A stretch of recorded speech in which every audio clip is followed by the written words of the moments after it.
안녕하세요. 저는 고려대학교 식물생명공학과의 김종윤 교수라고 합니다. 오늘 이 자리를 통해서 여러분들한테 말씀드릴 내용은 ICT 기술을 활용한 정밀 관수 시스템, 아마 많은 분들이 물 관리에 대해서 관심을 많이 갖고 계실 텐데요. 저는 총 3개의 강의를 맡게 됐습니다. 그래서 먼저 왜 스마트 양수분 관리가 중요한지 말씀드리고 어떻게 이런 것들을 할 수 있는지에 대한 내용들을 3번에 걸쳐서 말씀을 드리겠습니다. 자, 우선 저 소개를 먼저 해야 될 것 같아요. 그래서 저는 고려대학교에서, 한국에 있는 고려대학교에서 학사와 석사를 마치고 미국에 있는 조지아 대학교에서 물관리 쪽으로 박사를 마쳤습니다. 그래서 다른 미국에 있는 대학교에서 농가들하고 같이 연구를 진행을 하다가 2013년도부터 학교에 한국으로 다시 들어오게 돼서 2015년도부터는 고려대학교에서 식물생명공학과 교수로 여러 가지 스마트팜과 물관리 관련된 연구를 진행을 하고 있습니다. 자, 근데 왜 이렇게 물관리가 중요하냐 생각을 하게 되면요. 지금 전 세계적으로 지속 가능한 발전이라는 부분을 많이 얘기를 하고 있습니다. 근데 지속 가능한 발전이라고 하는 부분은 일단 저희가 환경을 생각을 해야 되는 부분이 있고요. 그러면서 저희가 살고 있는 사회, 그리고 경제적인 부분도 생각을 해야 됩니다.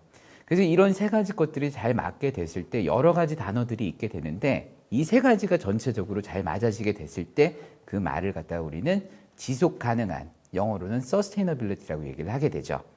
자, 그래서 이 sustainable한 발전 방향을 위해서 UN에서도 그 목표치를 설정을 했습니다. 그걸 SDG라고 하는 Sustainable Development Goal이라고 하고 있는데, 자, 여기 굉장히 많은 한 17가지의 그런 목표들이 있게 되는데요. 일단 제로 헝거라고 하는 일단 기아에서 벗어나게 되고 그러면서 건강도 지키고 여러 가지 많은 내용들이 포함되는 것들 중에 하나가 바로 농업입니다.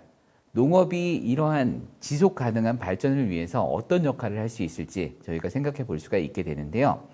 일단 아까 말씀드렸던 환경과 사회 그리고 경제적인 부분에 실제 주체자들을 보게 된다면 경제적인 부분은 생산자들, 다시 말해서 농가들이 지켜야 될 부분일 것입니다.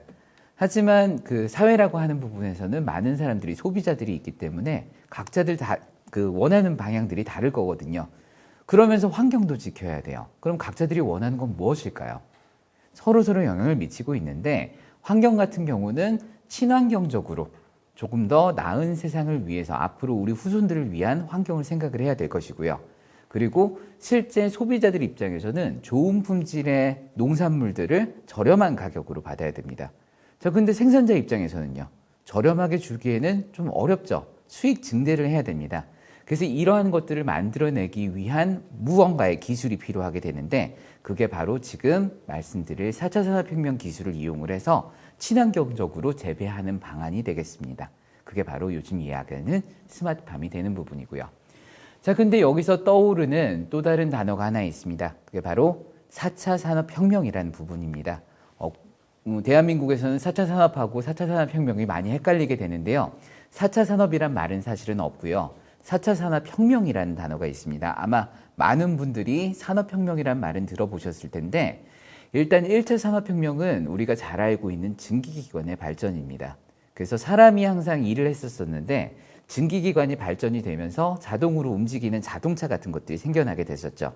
하지만 그 이후에 전기가 발전이 돼서 여러 가지 컨베이어 벨트와 대량 생산이 가능하게 됐고요. 그 이후에는 컴퓨터와 인터넷을 통해서 세상이 달라졌습니다. 하지만 그 4차 산업혁명이라고 하는 부분은 인터넷과 컴퓨터와 더불어서 모든 것들이 연결되는 그런 초연결 시대가 되게 됩니다. 여기에는 여러 가지 IoT라고 하는 사물인터넷, 그리고 빅데이터 AI라고 하는 인공지능, 여러 가지 것들이 같이 들어가게 되는데요. 이런 것들을 통해서 농업에 대한 부분도 새롭게 변화하고 있습니다. 그게 바로 스마트 농업, 스마트팜이라는 내용이 되게 됩니다. 실제로 농업에서 여러 가지 데이터들을 사용을 할 수가 있습니다. 많은 센서들과 많은 여러 작물 관련된 데이터들을 얻을 수가 있게 되는데 사실은 더 중요한 거는 이 데이터들 중에서 어떤 게 중요한 데이터지? 이 데이터를 어떻게 활용하지? 그런 부분이 더 중요할 수 있습니다. 실제로 그래서 많은 스마트팜 기술들 그리고 스마트 농업 기술들이 개발이 되고 있습니다만 지금은 현재 많은 하드웨어와 소프트웨어들이 개발이 되고 있어요. 하지만 더 중요한 부분 중에 하나는 이런 하드웨어 소프트웨어보다는 어떻게 키울 것인가 어떻게 작물을 잘 생산해낼 것인가 하는 부분이 매우 중요한 부분이 되게 되는데요. 어떻게 키울까 이걸 연구하는 부분이 제가 하고 있는 부분이고, 이런 것들을 스마트팜 기술에 녹여서 진행을 해야지 좀 더 지속 가능한 농업으로 갈 수가 있을 것입니다. 실제로 식물을 보시게 되면은 식물은 여러 환경에 반응을 하게 되죠. 그 환경에 반응을 했을 때 먼저 지상부 환경이라고 하는 거는 광, 온도, 그다음에 습도, 그리고 이산화탄소들이 많은 작물 생육에 영향을 주게 됩니다. 특히나 광조건 같은 경우는 요즘 새로운 여러 가지 LED라든지 광원들이 많이 개발이 되면서 많은 새로운 보조 광원들을 이용을 하고 있습니다. 온도 같은 경우는 시설이라고 하는 온실 같은 경우에는 여러 가지 에어컨을 사용하는 경우도 가끔 있기도 하지만 난방이랑 냉방은 많이 사용을 하고 있죠. 그리고 습도 같은 경우는 많은 농가들에서는 조금 헷갈려 하실 수가 있게 되는데, 실제로 가습기보다는 제습기를 많이 사용하고 있습니다. 왜냐하면 너무 습이 높아지게 되면 병충해가 많아지거든요. 이산화탄소 같은 경우는 실제로 광합성의 원료가 되는 부분이기 때문에 얘네들을 키워주기 위해서 실제로 이산화탄소 탱크나 다른 여러 가지 것들을 통해서 비료처럼 그렇게 제공을 해주고 있습니다. 그래서 이 부분에 대한 것들은 많이 연구가 되어 있는데요. 밑에 있는 부분, 토양 수분과 토양 양분과 토양 속에 있는 공기들에 대해서는 아직까지 많이 연구가 조금 덜 된 편입니다. 왜냐하면 잘 안 보였었거든요. 그래서 이런 것들은 관수라고 하는 물을 주는 부분과 관비라고 하는 물과 함께 수용성 비료를 주는 부분, 혹은 비료를 주는 시비, 이런 것들을 통해서 모든 것들이 다 이루어질 수가 있게 되죠.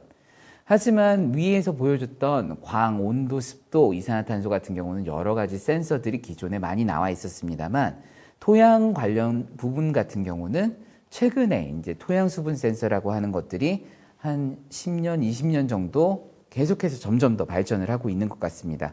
이런 것들을 통해서 실제로 물이 얼마만큼 있고 양분이 얼마만큼 있고 하는 부분들을 측정을 하다 보면은 저희가 알게 되는 측정치에 따라서 필요한 만큼만 물과 비료를 줄 수 있는 그런 시스템을 개발할 수 있습니다.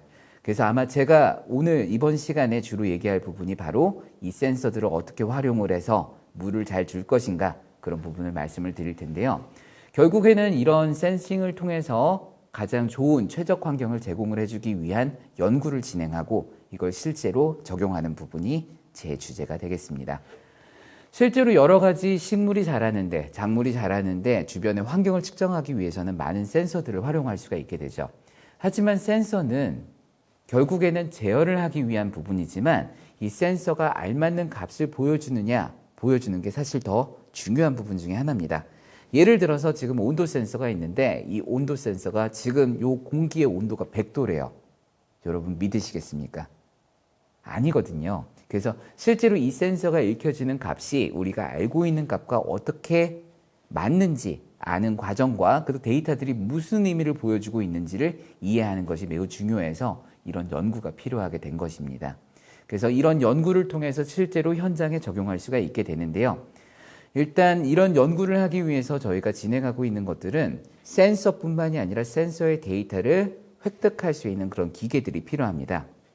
일반 연구에서는 데이터 로거라고 하는 지금 그림에서 보여지는 여러 가지 그런 기자재들을 사용하기도 하고요. 실제로 농가에서도 현장에서는 이런 기계들을 통해서 지금 상황이 어떻게 변화되고 있는지, 과거에는 어땠는지 그런 것들을 볼 수 있게 됩니다.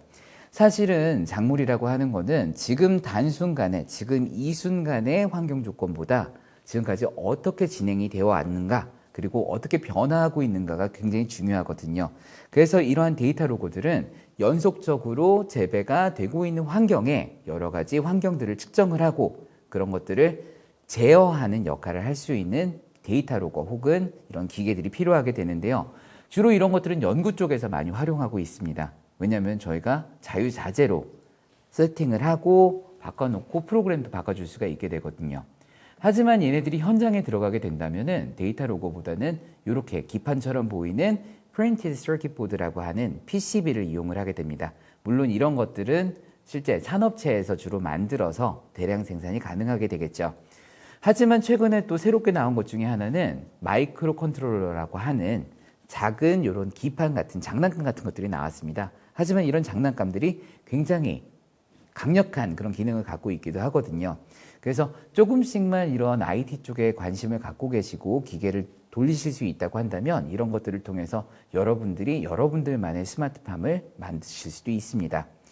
자, 지금까지 말씀드린 걸 정리를 해보자면은 여러 가지 작물이 자라는 데 있어서 최적의 환경을 알아내기 위해서, 그리고 그런 환경들을 제어하기 위해서 여러 센서와 이 센서들을 구동하는 기계들을 말씀을 드렸는데요. 결국에는 제어하는 데 있어서는 얘네들을 온오프 시켜주는 그런 스위치 같은 게 필요할 겁니다. 그래서 그 스위치가 될 수 있는 부분이 바로 지금 보여드리는 릴레이라고 하는 부분입니다. 그래서 실제로 아까 데이터 로거나 아니면 여러 가지 데이터 측정 장비, PCB나 마이크로 컨트롤러에서 어떠한 정보를 받았을 때 그러한 포인트 값에서 얘네들을 온오프를 시켜주게 되는 부분인데, 실제로 온오프 시켜줄 수 있는 건 식물을 키우는 데 있어서, 작물을 키우는 데 있어서 광을 조절을 한다든지 아니면은 물을 주기 위한 관수 밸브, 혹은 거기엔 양액 밸브도 될 수가 있겠죠. 혹은 온습도를 온오프 시켜주는 그런 기능도 가능하고요. 이산화탄소를 주고 빼고도 할 수 있습니다. 그래서 여러한 이런 릴레이들을 통해 가지고 제어도 가능하게 되는 부분인데요. 저 지금 우리나라 대한민국의 스마트팜을 잠깐 설명을 드리면, 지금 많은 부분에서 시설 내에 있는, 시설이라고 하면 여기 보여지는 이런 그린하우스 같은 부분이거든요. 온실 내에서 일어나는 환경 조건들을 조절하기 위해서 많은 연구들이 이루어지고 있습니다. 하지만 저는 최근에 조금 더 다시 살펴보니까 시설보다는 실제 더 많은 농민들이 사용하는 노지가 매우 중요하겠다는 생각이 들더라고요. 그래서 과체류라고 하는 부분에서는 지금 시설이 차지하고 있는 비율이 거의 73%인데, 엽체류 같은 경우는 보시게 되면은 32%만 시설에서 재배를 하게 되고, 좀 더 많은 퍼센트가 밖에서 재배를 하고 있는 중입니다. 자, 그럼 근체류요, 뿌리 채소 같은 경우는 보시게 되면은 거의 95%가 밖에서 노지에서 재배를 하고 있고, 과수류도 94%가 노지에서 재배를 하고 있습니다. 자, 그러면은 저희가 개발하고 있는 이런 연구나 이런 시스템들이 좀 더 많은 농민들이 활용할 수 있게 가야 되는데, 그러면 시설보다는 조금 더 많은 분들이 그 혜택을 누릴 수 있게 노지에 대한 부분이 매우 필요하겠죠. 실제로 이렇게 사진에서 보시는 바와 마찬가지로 노지에서는 정말 많은 작물들이 자라나게 됩니다.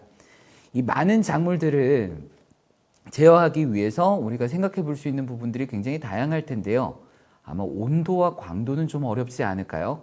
이런 노지에서는 과수원도 있고 여러 가지 화훼식물을 키우는 부분도 있을 텐데, 여기서 광 온도보다는 조금 더 물과 비료 관리를 어떻게 더 잘하면 좋을 것인가, 그런 걸 볼 수 있을 것입니다.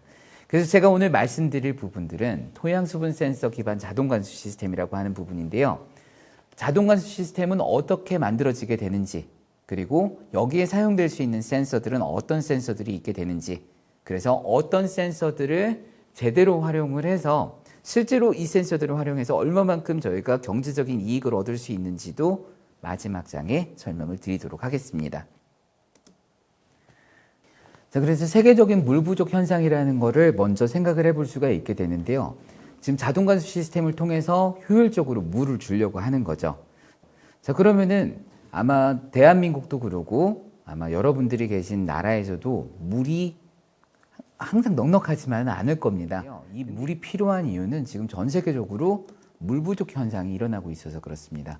아마 많은 영화에서도 보여지고 그랬던 부분들이 이렇게 물 부족 현상들이 일어나고 있는 것처럼 보여지거든요. 지금 그림에서는 보시다시피 한쪽에서는 가뭄이 일어나고 한쪽에서는 굉장히 초록초록하고 있습니다. 근데 실제로 이러한 물 부족 현상은 기후변화와 함께 같이 오고 있습니다. 많은 분들이 기후변화에 대해서 이산화탄소의 증가에 의해서 온난화 현상, 그런 것만 생각을 하고 계시는데, 그것뿐만이 아니라 전 세계적으로 가뭄과 홍수가 왔다 갔다 하고 있습니다. 그래서 어떤 지역에서는 홍수가 나서 문제가 생기고 어떤 지역에서는 가뭄이 나서 문제가 생기기도 하고 그러는데, 가뭄이 있을 경우에는 훨씬 더 물을 잘 써야 되겠죠. 특히나 여기서는 바닷물을 쓰는 거는 또 어렵습니다. 그래서 그 담수라고 하는 농업용수가 제한이 될 수가 있게 되는데, 그런 것들을 어떻게 효율적으로 사용하느냐 매우 중요하게 되고요. 그리고 기후변화뿐만이 아니라 지금 시간이 지남에 따라 많은 사람들이 도시로 몰리고 있습니다. 도시에 계신 분들은 대부분 다 물을 많이 쓰고 계시거든요. 화장실에서 물 사용량이 굉장히 많고요. 그리고 샤워하시는 경우들도 굉장히 많으시죠. 물론 지역에 따라서 물이 없으셔가지고 굉장히 어려운 분들도 계시지만 대체적으로 하루에 한 번 정도씩은 머리라도 감으려고 하시고 물을 많이 쓰시게 되는데 사실 도시에 계신 분들은 그런 물들은 별로 아깝지가 않아요. 왜냐하면 나를 위해서 쓴다고 생각을 하고 그리고 사실은 또 한 가지 더가 축산물들이 물을 소비량이 굉장히 많거든요. 그래서 사실은 식량 문제에 대해서도 조금 축산물 말고 그냥 바로 작물에서 나오는 물들을 사용을 하게 되면 좀 더 물을 아낄 수 있다고도 하는데 그럼에도 불구하고 많은 사람들이 봤을 때는 소들이 먹는 물이나 그런 것들은 별로 없는 것처럼 보이지만 작물이 물을 너무 많이 먹는다고 생각을 합니다. 그 이유는 실제로 농가에서 물을 줄 때 밖에다가 뿌리는 것처럼 보여지거든요. 특히나 논 같은 경우는 물을 계속 대줘야 돼요. 논 같은 경우는 쌀을 키울 때 거기다 물을 대줘가지고 그렇게 키우게 되게 되는데 물을 대주다 보니까 물 이용량이 굉장히 허투루 쓰는 것 같은 느낌이 들게 되거든요. 그러다 보니까 예전에 제가 그 외국에서 생활을 했을 때도 가뭄이 일어나니까 제일 먼저 일어났던 정부의 규제가 여러분들 정원에다 물 주지 마세요. 그 얘기가 나온 거예요. 왜냐면은 그거와 더불어 이제 세차도 하지 말라 그랬었는데 세차하지 말고 정원에 물 주지 말라고 했던 부분이 얘네들보다 일단 우리가 물 먹는 게 더 중요하니까 그래서 농업용수에 대해서 그냥 막 버리는 것처럼 보여지거든요. 그러다 보니까 저희가 좀 더 효과적으로 물을 주기 위해서는 어떻게 효율적으로 물을 줘야 되느냐 이런 부분이 매우 중요하게 되는데요. 그러기 위해서 사용하는 여러 가지 효과적인 방법과 제어 방법이 있습니다. 그래서 물을 주기 위해서 효과적으로 효율적으로 물을 주기 위한 방법으로 여러 가지 관수 급액 방법이 있게 되는데 가장 기본적으로 나오는 관수 방법은 두상 관수입니다. 두상, 머리 위에서 주는 거라고 해서 오버헤드 이리게이션이라고 하게 되는데요. 여기에는 아마 가장 흔하게 보실 수 있는 그냥 농장에서 물을 위에서 뿌려주는 방법들이 주로 이 두상 관수입니다. 여기에는 스프링클러도 포함이 되고 있고요. 붐 관수라고 하는 붐을 이용해서 물이 쫙 뻗어 나오는 그런 부분들도 두상 관수, 바로 작물의 위에서 나오는 물들을 갖다가 두상 관수라고 얘기를 하고 있습니다. 근데 그 두상 관수를 진행을 하게 되면은 얘네들이 작물이 필요한 부분은 사실은 토양에 있는 부분이거든요. 근데 그 토양에 물이 들어간다기보다 식물들이 그 위에서 잎들이 물을 먹는 경우가 있어요. 그래서 거기서 문제가 생기는 경우는 너무 잎들이 습해지다 보니까 병충해에 감염되기도 굉장히 쉬워질 수가 있고 그 다음에 물을 효과적으로 사용을 해야 되는데 토양에 물이 가는 게 아니라 작물이 물을 뺏어버리고 걔네들이 바깥으로 튀어버려요. 그래서 그런 것들을 막아주기 위해서 필요한 곳에 직접적으로 물을 전달해주자, 배달해주자라는 형태로 점적 관수가 있습니다. 그래서 점적 관수는 영어로 드립 이리게이션이라고 하고 있는데요. 얘네들은 점적 튜브나 혹은 점적 버튼을 통해서 이렇게 길게 된 튜브에서 하나하나 구멍이 나올 수 있게끔 드립 방울들이 나올 수 있게끔 해주는 형태의 관수가 바로 이 점적 관수입니다. 자, 그러니까 직접적으로 필요한 곳에 그대로 연결이 되다 보니까 효율적으로 그리고 효과적으로 관수가 진행될 수 있겠죠. 자, 그 다음에 저면 관수라고 하는 부분은 아까 위에서 물을 주다 보니까 얘네들이 식물이 잎에서나 아니면 꽃에서나 얘네들이 물을 뺏는 것 같아요. 그래서 정작 필요한 뿌리에 안 가고 그냥 병충해만 불러주는 것 같고 화분 바깥으로 물이 뻗어나가는 것 같아요. 그래서 그런 것들을 막기 위해서 화분 같은 경우는 특히나 밑에서 물을 주는 겁니다.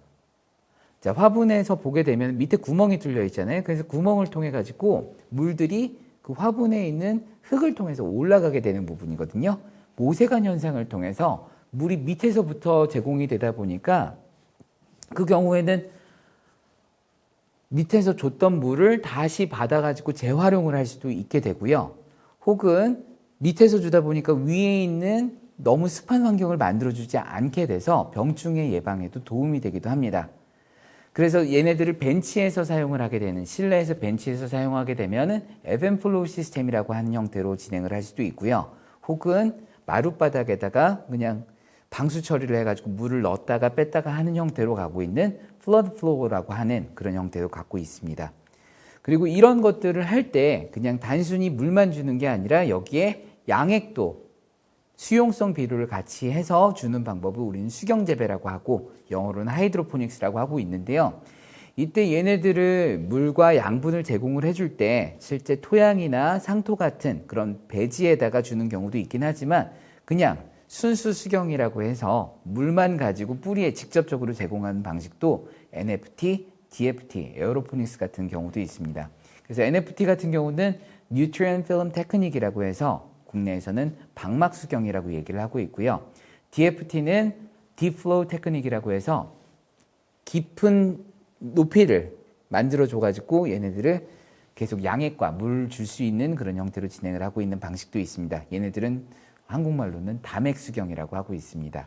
그리고 에어로포닉스 같은 경우는 아마 그 영화에서도 보셨을 수 있을 거예요. 스프레이 같은 것들을 뿌리에다가 직접적으로 뿌려줘가지고 키우게 되게 되는데 이렇게 해주는 이유는 뿌리 자체가 물도 매우 중요하지만 중간에 숨을 또 쉬어야 되기 때문에 공기도 잘 제공을 해줘야 됩니다. 그러다 보니까 어떻게 이런 공기 부분과 물 부분과 양분 부분을 잘 제공을 해줄 것인가 그게 매우 중요하거든요. 그래야지 식물이 잘 자랄 수가 있으니까요. 그래서 다양한 그런 관수 급액 방법들이 있게 되는데 이 관수 급액을 하기 위해서 어떻게 자동으로 제어를 할 것인가 그런 방법도 다양한 것들이 있습니다. 그래서 일단 타이머 조절이라는 걸 통해서 시간대에 맞춰서 필요할 때만 물이 들어갈 수 있게 가는 건데 필요할 때를 결정하는 건 그냥 매니저들 시간 조절을 하는 겁니다. 오늘은 날씨가 매우 좋으니까 오늘은 한 5번 줘야지. 오늘은 좀 흐리니까 3번 줘야지. 그러면 아침에 출근을 해서 농장을 보고 날씨를 보고 오늘은 이 정도 물 주면 되겠다라고 해서 타이머 스케줄 조절을 할 수 있습니다. 그러다 보니까 이게 자동으로 온오프가 될 수 있게끔 조절을 해주니까 매번 그 시간마다 갈 필요는 없게 되는 거거든요. 그래서 이게 아마 가장 수동적인 하지만 자동으로 되고 있는 자동 제어가 되게 됩니다. 하지만 요거는 그냥 모든 재배자들의 경험에 의해서 가는 부분인데 여기에 조금 더 과학을 덧붙이게 되게 된다면 실제로 작물이 물을 먹는 거는 얼마만큼 태양광을 받았느냐에 따라서 그 물 이용량이 달라질 수가 있게 되거든요. 그래서 그 물 이용량을 지금까지 받았던 빛의 양이 얼마만큼 되지 이런 것들을 계산을 하게끔 해서 광도를 측정을 해서 그 얼마만큼 쌓여졌는지 그 광도를 측정을 적상 광량을 이용을 해서 필요할 때 물을 주게 되는 겁니다. 자, 예를 들어서 오늘 아침에는 굉장히 밝았는데 오후에는 밝지가 않아요. 그럼 사실은 오후에는 물을 주면 안 되는 거거든요. 그래서 그러한 것들을 계속적으로 측정을 하면서 아침에는 빛이 많았었으니까 이때는 물을 많이 주고 그 다음에 오후에 물이 필요가 없겠네 광도가 적었으니까 그렇게 해서 일사량을 통해서 물을 주고 말고를 결정하는 일사량 제어가 있습니다.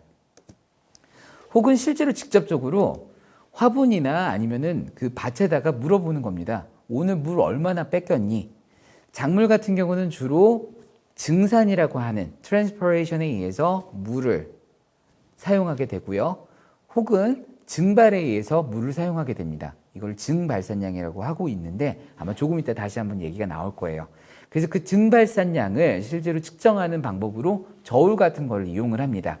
그래서 실제로는 기자재의 이름은 로드셀이라고 하는 건데요. 무게를 측정할 수 있는 것들을 통해서 무게가 얼마만큼 변했으니까 지금 얘가 그 짧은 시간 동안은 작물이 자라서 무게가 변한 건 아니거든요.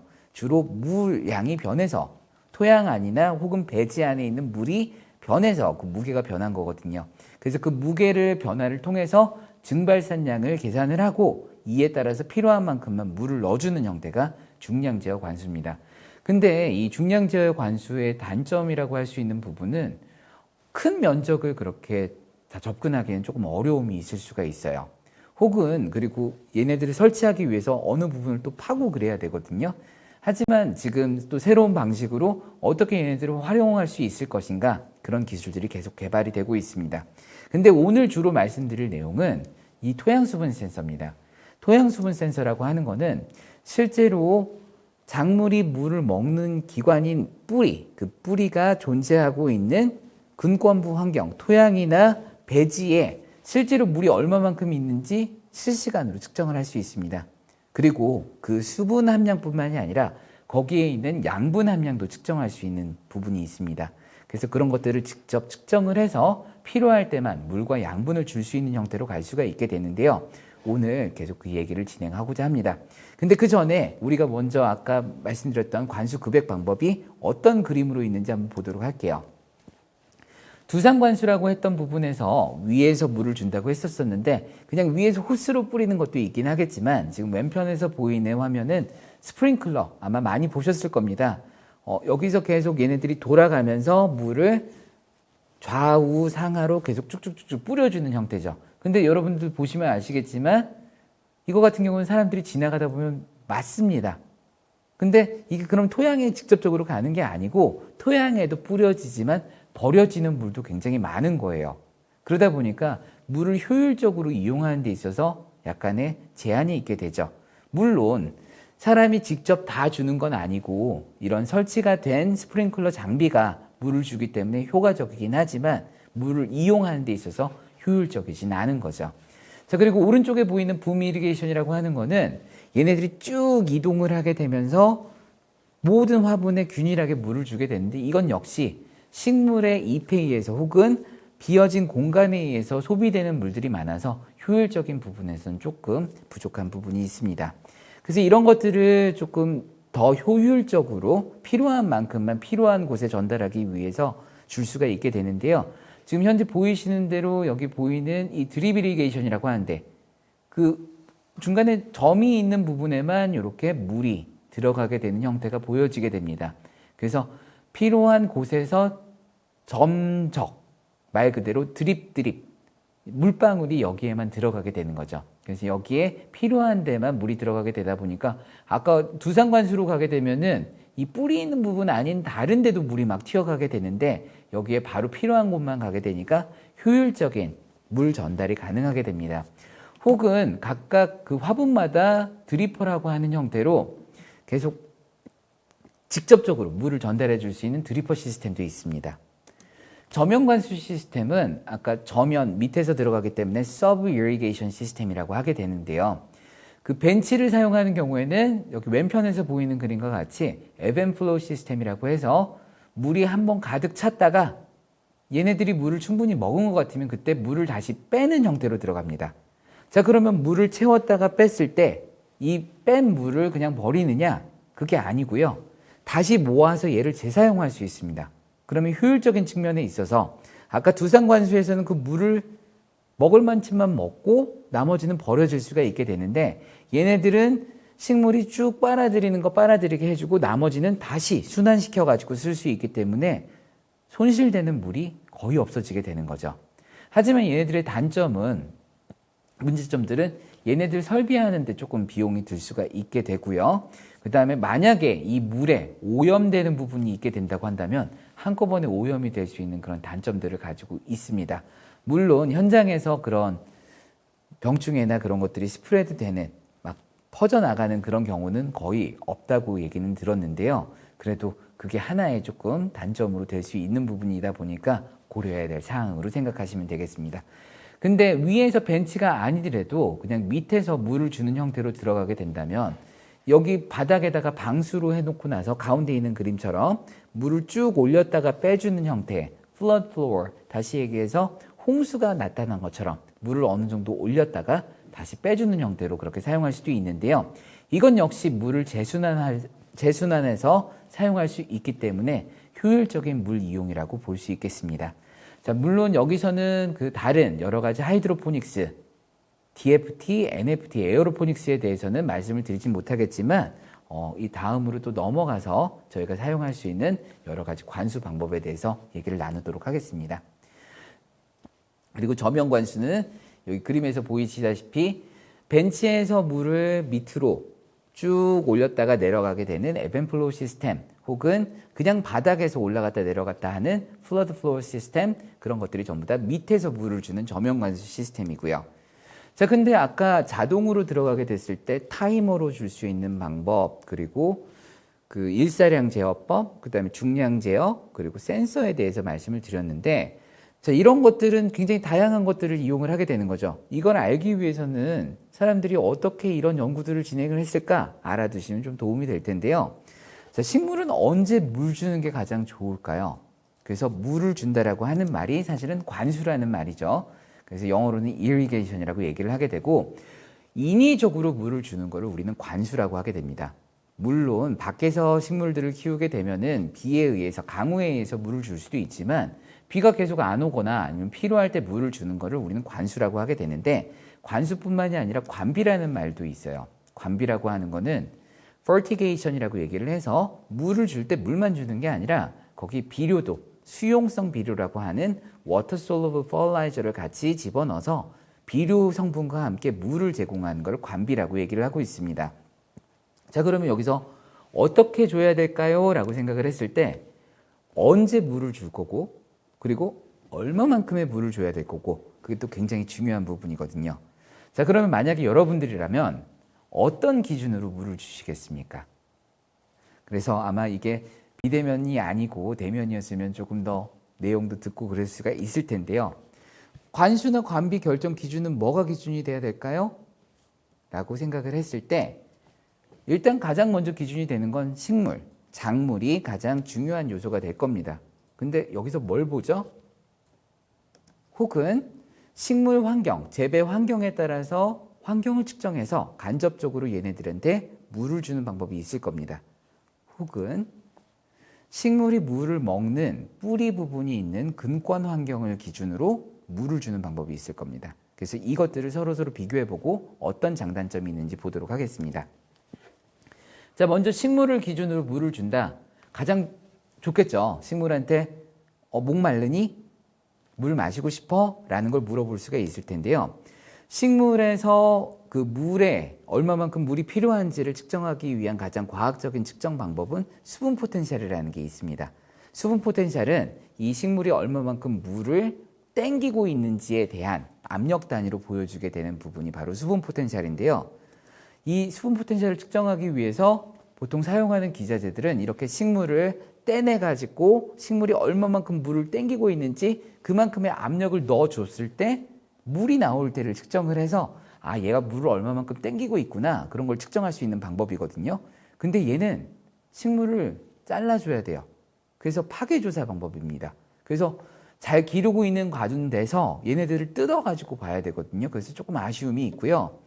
나무 같은 경우는 나무가 물을 얼마만큼 빨대에서 빨아 올리듯이 꿀꺽꿀꺽 삼키는지 측정하는 덴드로메터라는 그런 측정 기구를 통해서 가는 경우도 있는데, 얘네들은 파괴조사 방법이거나 아니면 좀 비싼 이런 센서들을 활용을 해야 됩니다. 그리고 많은 식물들을 측정을 못해요.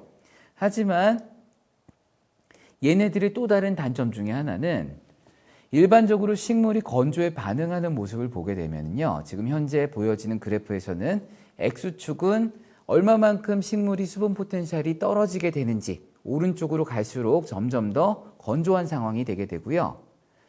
Y축에서는 굉장히 다양한 식물들의 반응을 보여주고 있습니다. 자, 여러분들 이 그래프를 봤을 때 가장 먼저 떨어지게 되는 게 무엇일까요? 세포 팽창이 가장 먼저 떨어집니다. 세포 팽창이라고 하는 거는요, 식물이 쑥쑥 자라기 위해서 팽팽하게 압력을 집어넣어줘서 얘네들이 자라야 되는데요, 가장 먼저 줄어드는 건 생육이 저하가 됩니다. 커지지를 못해요. 그러고 나서 나중에 살기 위해서 기공을 닫아서 광합성을 줄이게 되는데, 우리가 식물이 벌써 반응을 한다는 걸 측정을 한다는 거는 이미 스트레스를 시작을 했다는 부분이거든요. 물론 최근에 좀 더 많은 분들이 연구를 통해서 이걸 좀 미리 측정할 수 있는 다른 방법이 없을까, 그런 것들을 고민하고 있는데요. 그럼에도 불구하고 아직 식물한테 묻기에는 아직 시기적으로 조금 이른 것 같습니다. 자, 그래서 그 대신에 식물보다는 식물이 자라고 있는 환경한테 물어보는 겁니다. 그래서 일단 식물들이 물을 얼마만큼 먹느냐 보게 되면은 식물이 증산이라고 하죠. 식물이 잎에서부터 공기 중으로 물이 나가는 부분을 우리는 증산이라고 얘기를 하고 있습니다. 하지만 실제로 증산량만 중요한 게 아니라 그 땅이나 그 흙이나 아니면 배지에서 물이 빠져나가는 것은 식물뿐만이 아니라 증발에 의해서도 날아가거든요. 그래서 그런 것들을 증발산이라고 evapotranspiration이라고 얘기를 하게 되는데, 이거를 측정하기 위해서 필요한 환경들은 광, 온도, 습도, 그리고 바람의 영향도 받습니다. 그래서 이러한 것들을 측정을 통해서 얘네들이 식물이 얼마만큼 증발산량을 할 것이냐라는 걸 측정할 수 있는 기준을 세워놨어요. 많은 과학자들이요. 그래서 그 식이 이런 식으로 나오게 되는데 이 식의 이름은 바로 펜맨먼티스 공식이라고 합니다. 자, 이거 같은 경우는 FAO에서 지정한 여러 가지 곡류들을 키울 때 사용할 수 있는 기준 방식으로 사용을 하고 있어요. 그래서 어떠한 지역에서 여기서 나오게 되는 광, 온도, 습도, 바람 여러 가지 그런 환경 조건들을 통해서 오늘은 환경이 이러니 물을 얼마만큼 먹을 것이다 라고 하는 것들을 체크할 수 있는 부분인데요. 이걸 실제로 알기 위해서는 좀 더 많은 걸 알아야 됩니다. 왜냐하면은 여러분들 식물마다, 작물마다, 품종마다, 종마다 물 먹는 양이 다를 거잖아요. 예를 들어서 옥수수가 먹는 물의 양하고 쌀이 먹는 양하고 아니면 토마토가 먹는 물의 양하고 다 다를 거거든요. 그렇기 때문에 기준이 되는 증발산 양에다가 작물상수라고 하는 각 작물에 맞는 작물상수를 곱해야 됩니다. 그래서 그 작물이 오늘 하루 동안 먹을 양이 어느 정도 될지 계산을 할 수가 있게 되고요. 그리고 현재 식물이 사용할 수 있는 물의 양이 토양 내에 얼마만큼 있게 되지? 그걸 알기 위해서는 그 작물의 뿌리의 깊이와 그리고 토양의 특성에 따라서 이 토양이 물을 얼마만큼 머금을 수 있는지를 측정을 해야 됩니다. 그래서 실제로 이 그림에서 보시는 바와 마찬가지로 비가 많이 내리거나 관수를 하게 됐을 때 실제로 작물이 자라고 있는 이 토양에 물이 가득 차게 되죠. 이 상태를 우리는 field capacity 다시 얘기해서 포장 용수량이라고 얘기를 하게 되는데 실제로 요거를 그 물을 아무리 갖고 있다고 하더라도 뿌리가 없으면 얘네들은 못 먹겠죠. 그래서 뿌리의 깊이까지 실제로 보고 진행을 하게 됩니다. 그래서 요만큼이 실제로 식물들이 이용할 수 있는 물의 양이 될 텐데요. 아까 보여드렸던 공식을 통해서 우리가 볼 수 있는 부분은 이 중에서 얼마만큼 식물들이 오늘 물을 먹었을 것이냐 여러 가지 환경 조건에 따라서 계산을 하게 되는 겁니다. 그래서 오늘은 이만큼 먹고 그 다음날은 요만큼 먹고 그 다음날 환경은 이랬으니까 요만큼 먹고 그 다음날 환경은 요만큼 먹었네? 그러면 벌써 이제 뿌리 깊이까지 물이 다 사라졌구나. 이때 물을 줘야 되겠구나 라고 하는 것들을 계산을 하게 되는 부분이 아까 보여드렸던 펜맨몬티스 공식을 통해서 이렇게 측정을 하게 되는 게 증발산량을 이용하게 되는 부분입니다. 자, 그래서 말씀드렸던 대로 기준이 되는 식물, 주로 보통 잔디들이 기준이 되게 되거든요. 기준이 되는 식물의 증발산량에다가 작물상수를 곱해서 가게 되는 부분인데 곡류 같은 경우는 그 작물의 변화가 크지가 않아요. 그래서 이런 기준에 대한 작물상수를 집어넣어 주게 되면은 어느 정도 맞습니다. 그러다 보니까 FAO에서도 이렇게 제시를 해주고 이게 굉장히 좋아요 라고 추천을 해주고 있는 거거든요.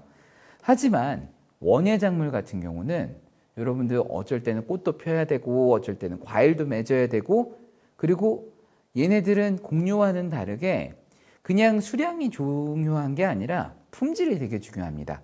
과실을 키운다고 한다면은 과실의 당도도 매우 중요하게 되고 꽃을 키우게 된다고 한다면은 꽃의 품질도 매우 중요하게 됩니다.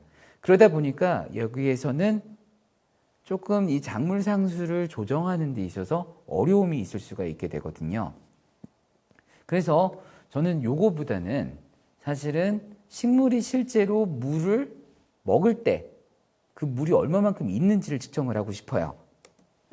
그래서 실제로 식물이 물을 먹는 기관이 어딜까요? 뿌리겠죠. 그래서 그 뿌리에서 뿌리가 있는 부분은 바로 토양 혹은 배지 내의 수분 함량을 측정하려고 합니다. 그래서 이 수분 함량이 충분한지 아니면 부족한지 그리고 어떻게 얘네들을 조절을 해서 효율적으로 물을 줄 것인지를 측정을 하려고 하는데요. 이를 설명하기 위해서 자동 관수 시스템, 토양 수분 센서를 이용한 자동 관수 시스템을 이제 다음 시간과 다다음 시간에 이어서 설명을 드리려고 합니다. 그래서 지금 보여드리는 이 센서를 통해서 실제로 이게 물이 말랐네. 이때 어떻게 컴퓨터한테 연락을 해서 필요한 만큼만 물을 주게 되는지 그래서 여기에 사용되는 센서는 어떤 것들이 있는지 그리고 얘를 활용한 방안들이 어떻게 현장에 적용되는지 하나하나 말씀드리도록 하겠습니다. 그래서 이번 시간 경청해 주셔서 감사드리고요. 다음 시간에 다시 한번 뵙도록 하겠습니다. 여러분 감사합니다.